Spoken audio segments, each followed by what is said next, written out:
Good morning everyone, it's Joker, and today we are back with another slime video, and it is time for everyone's favorite single monthly event, Jubilee Catalyst. This one is a turn limit boss battle, but we're not focusing on boss battles today. We are focusing on normal battles. So I have gone through, I'm done with my generic testing of this, and I'm pretty sure I'm fairly happy with my ranks. I'm not going to try any harder than this because even if I get bumped down in these, I'm still probably guaranteed my 600 crystals.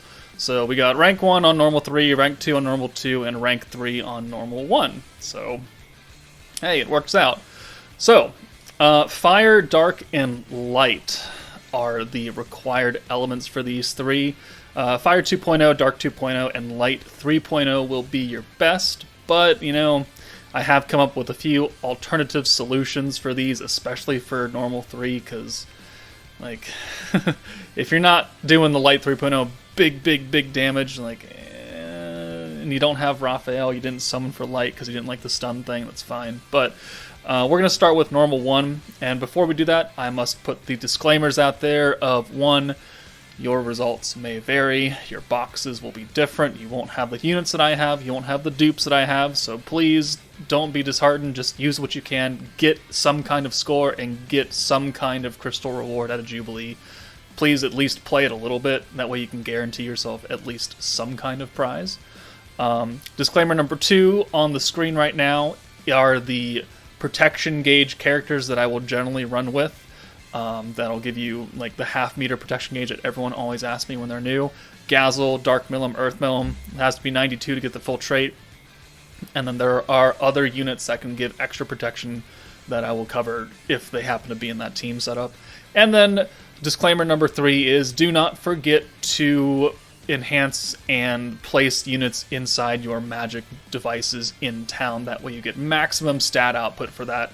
And, for each individual element. So you take on the fire stage, put people in the fire element thing. Dark element thing. Light building thing. Do that. But with those out of the way, let us get started on our teams for Normal Battle 1. Alright. Normal Battle 1, the fire team. This is what I came up with as my best score. That puts me at number 3. So we've got Toa with Ifrit, both with charms on. Toa has a crit damage charm.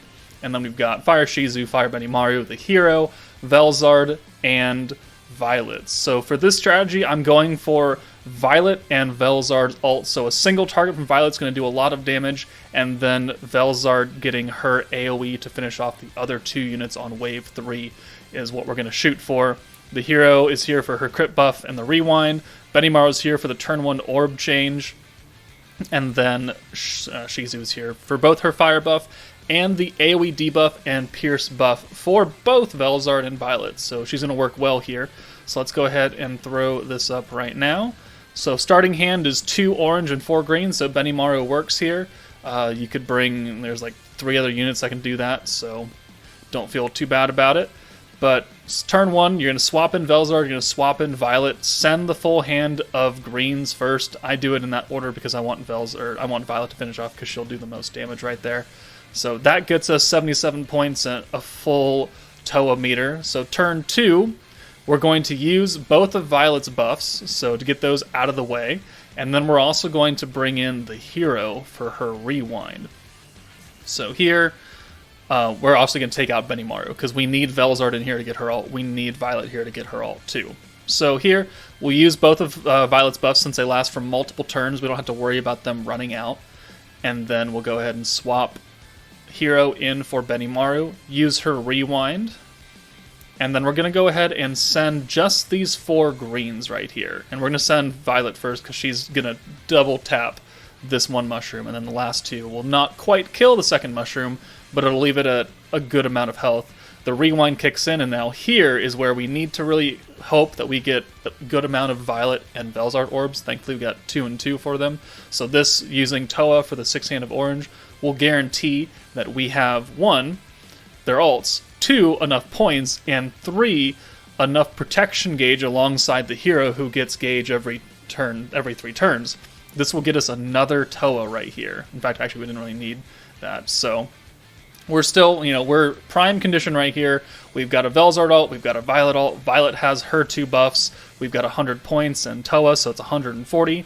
So now what we can do is we have enough points to use the crit buff from the hero, the fire buff from Shizu, and the attack/ult buff from Velzard. And this is going to help us do a lot of good damage right here. So we've used those two. We're going to swap in Shizu right here. The only way this could be even better is if we had like an entire hand of Shizu to swap, and we could send one on each of the mushrooms to get their health a little bit lower. Because right now, Violet orbs and Velzard orbs with this amount of buffs will kill a mushroom in one hit. So you don't want to kill them, you want to get them very, very low. But unfortunately, we only have one Shizu orb. So we're just going to send that on the middle one, doesn't really matter. And then we're going to have Violet nuke that one, and then Velzard will clean up. So here, it guarded that one. Unfortunate, 123k, and then Velzard does 87.4 on both sides. And that gives us our best score so far of 46 something. 46,096 right there. So it's pretty simple. Like, yeah, you need the hero, you need all of Fire 3.0 to make this specific team work. But I do have an alternate strategy in case you have none of Fire 2.0. So let's go ahead and check that out. Alright, here's the team. Technically, yeah, I said no Fire 2.0, but, got a link for Milim, whatever. So, Hakuro, just, a slightly worse version of Toa. They still do almost exact same thing, and he is general pool. We have Anniversary Milim, who is just going to be our ult buffer here.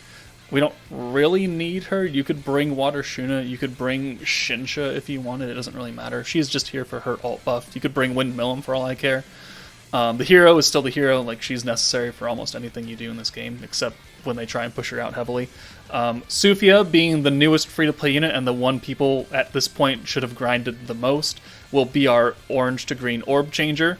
Milim and Benimaru are both in the general pool, and they can both do okay damage, right? Benimaru has his attack buff for 30%, then the hero's got her crit buff, Milim's got her ult buff, so this is what we're going to run as an alternate with no mainline battle units being Fire 2.0. So let's go ahead and start this match up right here.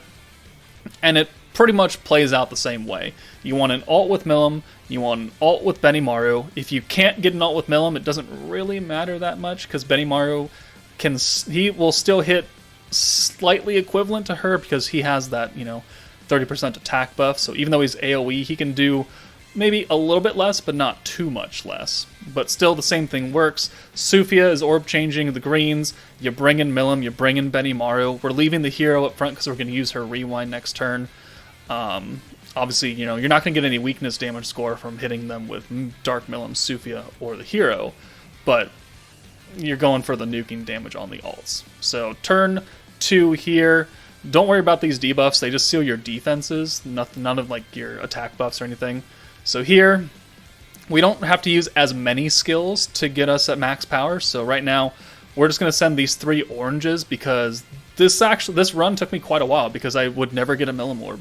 So I want to make sure that we leave at least like 2 for her, 1 for Benimaru, make sure we can get both their alts, and yeah, look at this. Like if I had sent all the Milims, we wouldn't have gotten another Milim orb, so it wouldn't have worked. The hero, with her increased orb rates, takes over.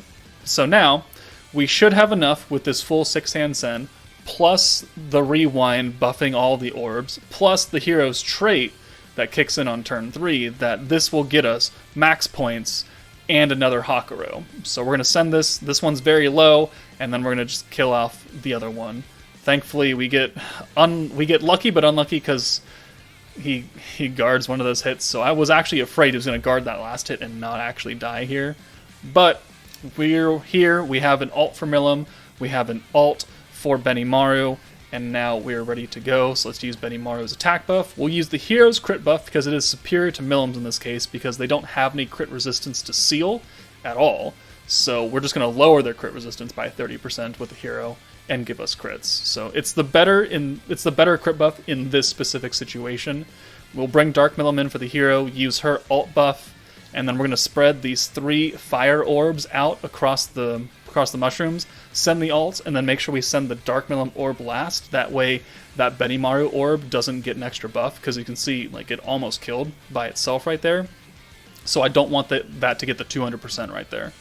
And there we go. We cleared it up. Like 55k, 66k is not the greatest thing in the world, but we're at 43-1, and my highest score is 46. So, I mean, we're 3,000 points off. That's not bad.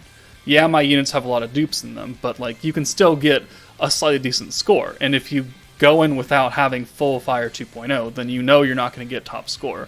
So at least this can assist you with getting a decent score while having the two mainline DPS units be very, very old units that you have probably pulled unless you are brand spanking new, in which case you just use what you got for this entire Jubilee. So that's normal 1, mainline and alternate team. Let's move on to normal 2 now. Alright, next up is normal battle 2 using the dark team. So this is the team that I've got, and I don't expect a lot of people to be able to replicate this because I don't expect a lot of people to have summoned for Yuuki right here. So he is the outlier of this team, but he will help us increase our damage output. We've got Dark Veldora, who's going to buff our magic damage by however many skills we use, also raising our skill point cap. We've got both Milim and Valentine for the orb changing, because using this team I don't have access to the rewind, so I can't get like another stack of Veldora ready, so I can't raise my cap even higher. So I'm limited to 145 points on the nuking turn. So we've got Milim for the ult buff and then her nuke. We've got Rimuru for his buff and his AoE nuke. Kind of the same thing as what we did for normal 1, where one single target and then the AoE will kill the other 2 enemies. And then Yuuki here will be here for his ult debuff by 25%, and it only costs 25 points, which is, I'll have like 5-10 points left over after using both the big buffs and his little buff. So let's go ahead and start this match up right here. This is only a one-wave fight, but they do have a lot of guard and defense. And the first thing I want to tell you guys is that we're going to pause this right here. So you orb change turn 1 with Milim, and also you can see from my team comp that I also, because Valentine also gives us skill points turn 1, and she has Soe attached to her, who also gives skill points turn 1. So that's an extra 12 skill points, which means that we can use both Dark Milim's orb change and Isis's green buff the same turn. So that's what we do here. But now, you guys really have to pay attention, because each of these ants gets a different kind of buff on turn 2. One gets crit resistance, one gets pierce resistance, and another gets extra guard power. And you want to make sure to send this 6-hand of green on the rightmost ant, because that is the one that gets guard power. And once he does that, you will do very, very little damage to him after this. So, you want to send all your opening hand on the ant on the right to make sure you can do as much damage as possible. He still has guard and defense, all of them do, but he's going to be a little bit harder to kill after this turn. So, turn 1, we swapped in Dark Milim, we swapped in Rimuru, we've got the whole entire buffs. We're going to send everything on the right-hand ant, so maybe sometimes you get lucky and they don't guard, and then that's really good. Just lowers them down even more, but that's the most we're going to be able to do here. And now guard resist, or what, pierce resistance increased, crit resistance, crit, pierce, and then the guard power kicks in after they attack right here. So we are 100 points, we have Veldora, and this is why Valentine's also pretty good, because we can use both the orb change from our Milim and the orb change from Valentine, which counts as 2 skills, right?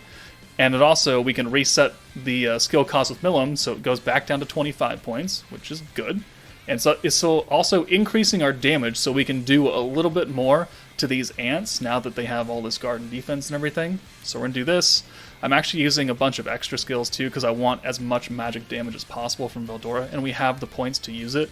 So we're going to use Valentine here and get that 1 orange. We're going to use Veldora to reset Milim's cost, and then we're going to use Milim's orb change again. And because it's a full hand of greens and they're still buffed from Isis, we'll have a lot of points to play with. So now we're going to send everything on the middle ant, just to lower him down too. And then we'll split up.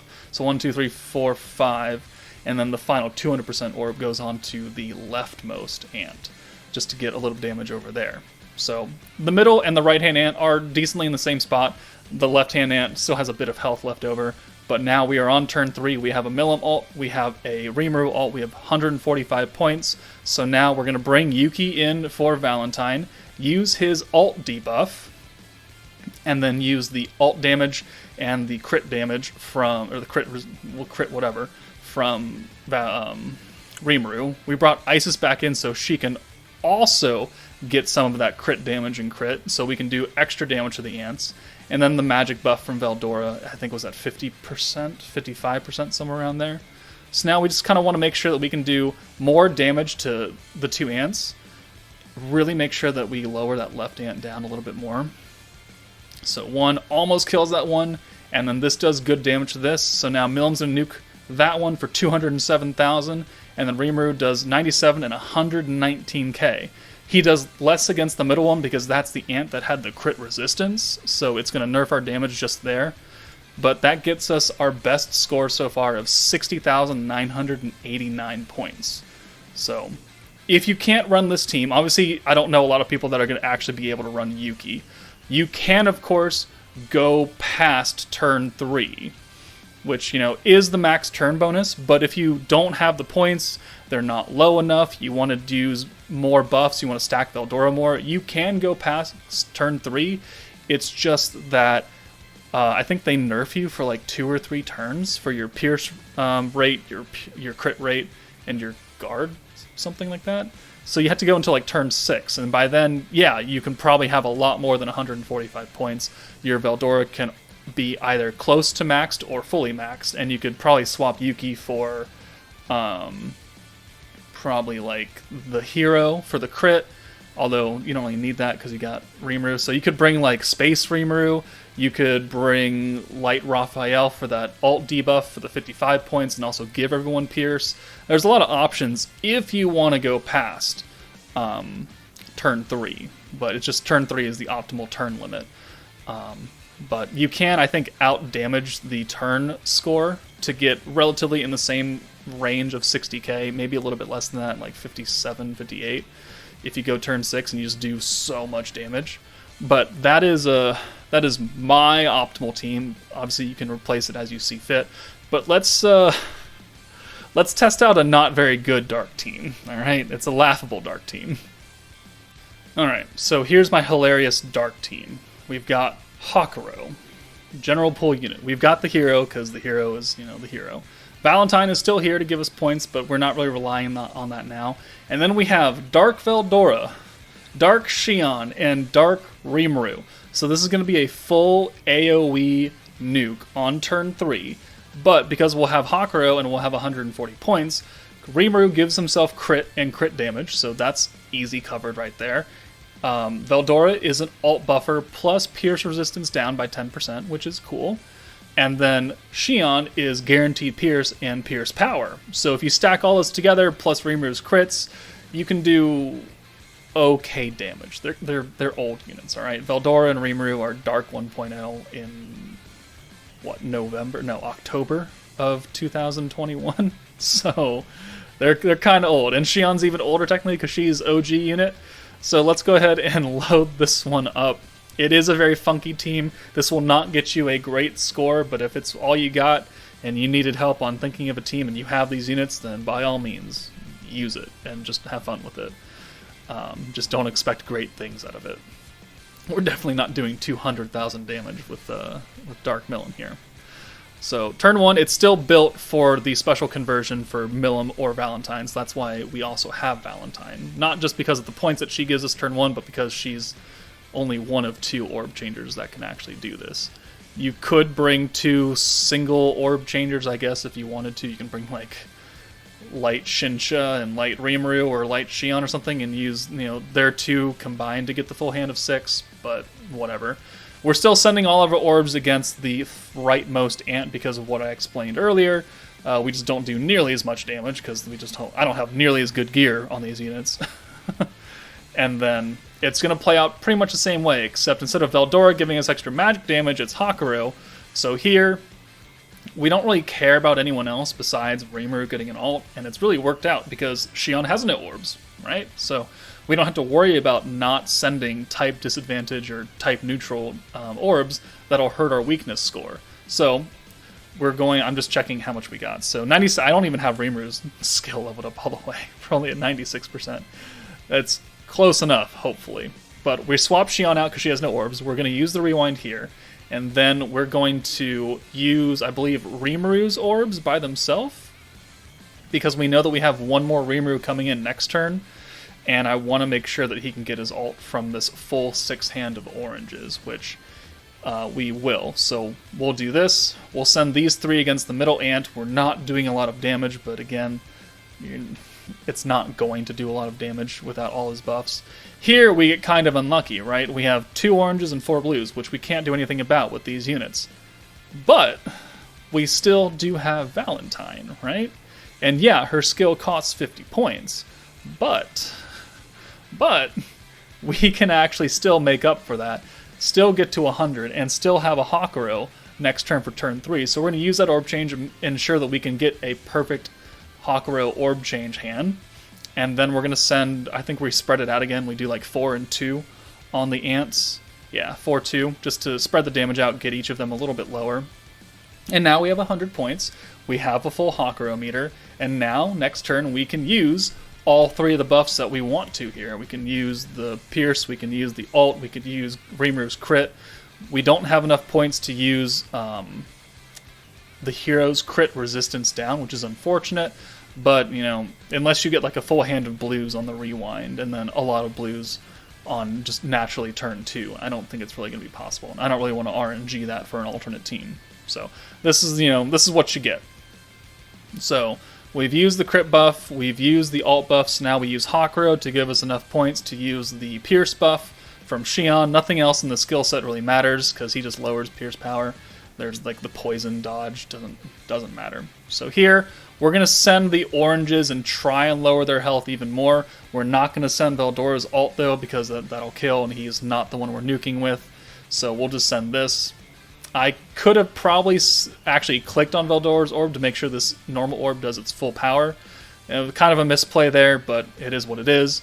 And then Rimuru ends up clearing with 25, 26, and 32k damage right there. So it does work. We did less damage against those other ones because one of them is Pierce resistant, one of them is crit resistant. We're doing both of those things in the ult, so that's why we did more damage to the rightmost ant. And that gets me a score of 40,000.2, which, is definitely not 66k, or whatever my score is, but it can get you a score, and it can get it done in turn 3, technically. So there's an alternate dark team. I mean, there are a lot of combinations you could use to do this, but that's what I came up with as being a reasonable team with old, quote-unquote, units besides dark. Yeah, just old units in general. So let's move on to normal 3 now. Alright, now I'm ready. This is the team that I used. Shuna, Milim, Hero, Raphael, Water Shuna, and Lumi. So this stage doesn't actually need Lumi, and I actually don't use her skill because I don't have enough points on the nuke turn. But if we go check real fast the quest details, the snake can be stunned by itself. You don't need Lumi, so you could have I could easily have brought like light Leon instead for his buff. And yeah, it's 50% light versus Lumi's 60, but it also is what, 20 points, 25 points less or something like that. 15 point? No, hold on, 50, 60. Yeah, 25 points less. So Lumi is here more for her orb changing than anything else because she's the green to blue, and that is what the opening hand starts out with. You could very easily bring Water Rimuru, being a free unit and one of the best still. But then, we've got Lumi's orb changing, we've got Shuna's orb changing, we got Milim's orb changing / stealing, whatever. And, every one of these units has a buff. We've got the attack buff, we've got the crit buff, we've got the pierce and the ult resistance down and the stun strike and all that, and we've got the ult buff, and then we've got the light buff alongside the stacking power of Shuna. So this team will do dumb damage. So let's go ahead and start this up real fast. So what you do have to remember on this team is that the snake, and for most of the time for most normal 3s for JUBILEE, is that the snake has guard and defense, and that's cool and all. but you want to take off all the weapons on your units except your nuker. So except Raphael and the attached Gazel. Nobody else in this team has a weapon on them. They have jackets and they have bracelets for HP, but I want them to do as little damage as possible so we don't accidentally kill the snake before we get to turn 6. So turn 1, we use Lumi's Orb Change for the full hand. We're sending Raphael first, that way he doesn't get that extra 200% damage. We get it on the weakest unit so we can do as little damage as possible. Because like right here, he didn't guard that. That would have been bad if it was Raphael. But then we do get blessed, because we get a natural 6-hand of blue on turn 2, which is great. I don't have to use any points at all. I have a double stack with Shuna because I have Light Rimuru attached to Lumi in the back, so his trait giving us protection gauge for the first 3 turns will actually help us achieve double protection gauge turn 2. So here, we're buffing that, we're buffing it twice, and then we are swapping her out because I want to make sure that if we need to use Light Milim's Orb Steel, that I can, so I'm going to have her in the back. We have no orbs for Raphael, though, which is unfortunate, because we kind of want an ult with Raphael. But we have the rewind going, so hopefully we can get some good orb changing right here. And then one thing to note is that on turn 3, they will seal part of your crit. So they'll lower your crit chance by like 30% or something, or is it pierce chance? It's one of the two. But they're going to lower you some way on turn 3. So you want to make sure that Raphael is not here between turn 3 and turn 4. So turn 2 is fine. We've got, the orb changing. We've got Shuna in the back still, so we can swap her out for Lumi. No, not Lumi, but the hero, which, unfortunate that we have so many orbs for Shuna now, but it's whatever. We're still 4 turns away from the nuking turn, so we have plenty of time to get the ult with Raphael. So here, turn 2 going to turn 3 is fine. We cannot have Raphael here, which is fine, because again, we only have one goddamn orb. No, we have 2 orbs, but whatever. It works out. So we're checking right here. Crit rate by 30% for 3 turns. So that's how he nerfs you. If you're not using a unit that uses crit, well then I just don't worry about it. But I brought the hero because I want to use the hero to do maximum damage. So we're going to use the stacks with Shuna again, and then we're going to swap Raphael out. Now we have to be careful with who we're swapping out because I want to make sure that we can get a full hand of blues here because we have 0 blues. But if we play our cards right, we can actually make it work. So if we swap Milim in for Raphael, we can use her steel to change 1 green and 1 orange, and then that'll give us 2 greens and 2 oranges left over, which we can then use Lumi and Shuna. And then we're all good, and we have a lot of points because we've been blessed on blues. So this actually works out pretty well. So again, continuing to send our weakest unit last to make sure we do as little damage as possible because we still have 3 turns left to go. Well, 2 turns left to go after this, and we don't want to kill this snake early. So here, there's the crit debuff right there, so that's why we don't have Raphael up front.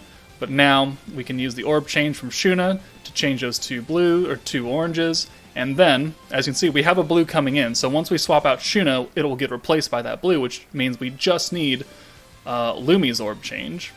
So we're going to swap Milim out here for the we're going to swap her out for the hero, and then use the orb change, and then we can then take out Lumi for Raphael and get a full hand, another stack of Shuna, and this will, I believe, get us Raphael's ult ready for turn 6. So there we go. Good, excellent. We're at max points right now. We're almost at another 2 stacks of Shuna, so we're looking really, really good here. Unfortunately, he didn't guard a lot of those hits, so he's actually he's a lot lower than I want him to be right now. Because if we send a full hand of green or a blue right here and he doesn't guard like 3 of them, he's gonna die. He's gonna die. So what we do here is I think I orb change. I think I do all the orb changing, which is cool, but it actually hurts us because I don't have enough points to use Lumi's buff alongside everything else. Which, as you'll find out later on, it doesn't really fucking matter. So we're swapped Raphael out. We're gonna use the steel from Milim to change her 1 orb. And then we again have a 2 orange and 2 green, which we can change with Shuna and Lumi.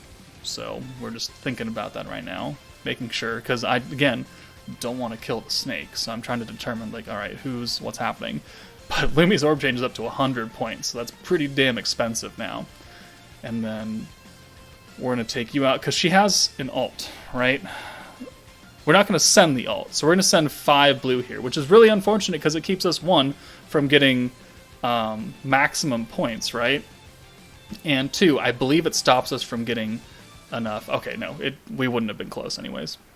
We may have been like a smidgen off from getting 2 Shunas right there, but it's whatever. And he's very low now. So now we're on turn 6. We have 297 points right now. So we're going to use the ult buff. Water resistance down, doesn't matter. So we're going to bring in Raphael for Shuna now, since she's not going to do anything.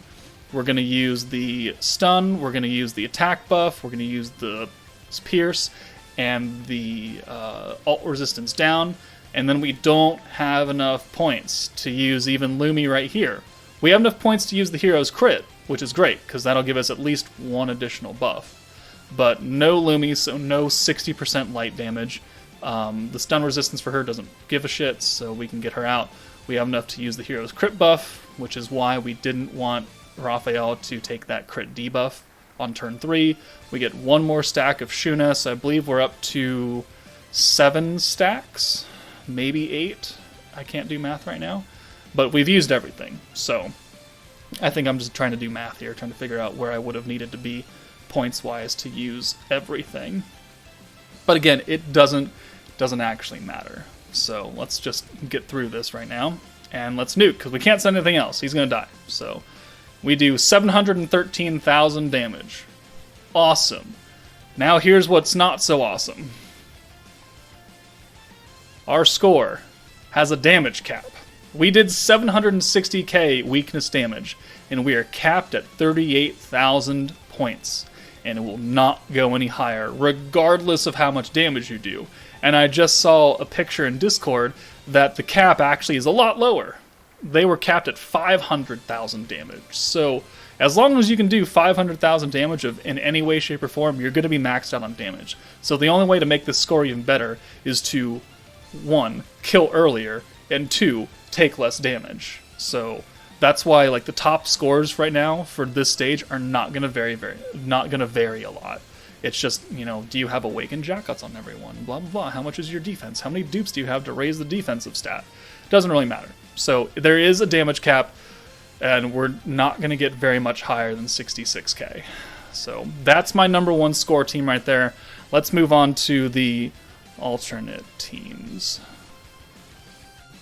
Alright, the first alternate team that you can use for the stage is just the good old Light 2.0 team. You're not going to do 700,000. Hell, you're not even going to do 500,000 damage. You're going to do like 150, 200,000 damage. But if that's all you got, it's all you got. And if you didn't summon for Light 3.0, which I know some people did and some people didn't because they didn't like stun, and this is a good light team, then fine, you can do whatever. I also didn't take any weapons off this team, so it was kind of a gamble. So let's go ahead and start this up. I'm also increasing the speed up to 150 because normal 3 videos take a while. 6 turns is a bit. So we're going to make this go a little bit faster. So turn 1, we're not bringing an orb changer for the starting hand, so we're just going to send the 4 blue because with max dupes and then Rimuru being up front, these 4 blues will get us protection gauge turn 2, which is not really actually the best thing in the world because I want to make sure that we can stack skills with Shizu to get her pierce rate and Shion's pierce power up. But I actually don't want to pierce because that's just additional damage to the snake that I don't want to do because I don't want to kill it, right? So here, what we're going to do is we're going to swap out Shensha for Isis, use her orb change and the green buff, and then that's 2 more skills to start stacking up the pierce rate. We'll use Shizu here. So we're done using that. We got a full hand of greens. We're going to send Shion first. That way we don't have the maximum damage character doing maximum damage. Isis will do it, yeah, we're taking a lot of damage here. But here, we're good. We have Shion's ult already, so that's good. We don't need her up front anymore. We're going to use her orb change before we go. That way we can at least use this. And then change her out for the hero. Use Rimuru's orb change and the rewind, so that's another 1, 2, 3 skills right there. And then we're going to go ahead and send this. get max points, get double protection meter, which it's not important that we have stacks on stacks of Shizu, right? She only works once. So the rewind kicks in. We're just trying to use as many skills as possible on this, up to 3 turns to make sure that we have guaranteed Pierce with Shion, or guaranteed Pierce with Shizu, and then as much Pierce power as possible for Shion. So now we're going to swap in Shinsha. We're going to use her single. We're going to use Isis' double blue orb change again, and then we don't really have a lot to use elsewhere, so we're just going to run with it. We're going to use Shizu again. I believe this puts us at 105% Pierce rate, so we are capped out now. And then that means Shion will be somewhere around the 46 or 49% Pierce power range, which is decent, yeah. And now he is very, very low. And so we have enough points now to do everything, right? We're going to bring Shion back in now, and we're going to use her attack buff and the light buff so we get that out of the way. And then I'm going to swap her out so we can hold on to that. We'll bring the hero in, and now we just have to make sure we have on turn 6 enough points to use the Pierce resistance from Rimuru and the crit from the hero. So we need 70 points on turn 6 minimum, which we have 75, and he is very, very, very low. But we're ready to nuke now, so everything worked out. We're going to swap you in. You have all the buffs left over already. We're going to swap Rimuru in. We're going to use his debuff and then the crit buff. And then we're going to nuke with just Shion. We're going to use Shizu to make sure we have that Pierce rate on her. And then we do like 150 or something like that. 142. Close. I mean, it's good damage for a burst team. Like, we could have gotten that turn 3. But we do 42-3, so quite a bit less than the 66,000 damage, but it is what you got. It's what you got. So we are nowhere near the damage cap, but again, whatever. So that's an alternate team.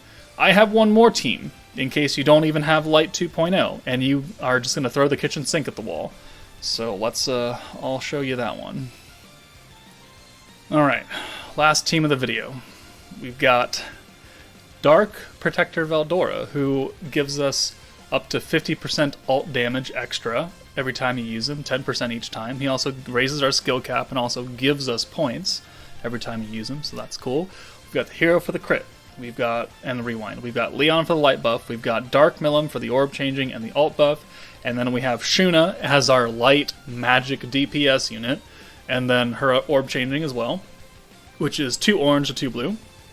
And then we have free-to-play Rimuru for his orb changes. So this is we're just going to work on stacking up as many times as we can with Veldora to get the maximum power of his ult damage, and then we'll use the hero buff, we'll use the light buff, we'll use the crit buff, and then we'll attempt to do damage here on turn 6. So turn 1, we can use Rimuru's orb change here, so that's cool and everything. We'll get Shuna in here. We're still adhering to the whole only my DPS Shuna unit has a weapon on her, so we do as little damage as possible, since we are going to turn 6.